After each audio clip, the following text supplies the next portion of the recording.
মুসা আলাইহিস সালাম ফেরাউনের বাবুর্চিকে এক থাপ্পড় মারলেন রেগে মেগে। উনি থাপ্পড় মারছিলেন আদব শিক্ষা দেওয়ার জন্য, কিন্তু বেচারা সাথে সাথে মরে গেছে। উনি মারছিলেন আদব শিখানোর জন্য, বেচারা যে মরে যাবে মুসা আলাইহিস সালাম জানতেন না।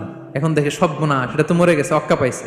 উনি দিলেন দৌড়। মুসা আলাইহিস সালাম দৌড়াতে দৌড়াতে প্রাণ ভয়ে চলে গেলেন আরেক সীমান্তে, মিশর ছেড়ে আরেক এলাকায়। যে দেখে কিছু লোক ধাক্কাধাক্কি করে তাদের উটগুলোকে পানি খাওয়াচ্ছে, আর দুইটা মেয়ে পাশে চুপ করে বসে আছে। উনি বুঝতে পারলেন মেয়েগুলো এই ইয়াং ছেলেদের সাথে ধাক্কাধাক্কি করে টিকতে পারবে না। উনি এগিয়ে গেলেন, বললেন তোমরা পানি খাওয়াবা ওটদেরকে? হ্যাঁ খাওয়াবো, আসো। উনি ওটগুলো নিয়ে সবাইকে সরিয়ে পানি খাইয়ে দিলেন, মেয়েরা চলে গেল।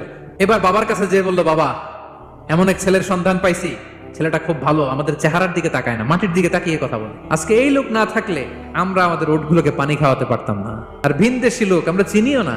ইন্না খায়রা মান ইস্তাজারতাল কবিয়ুল আমিন।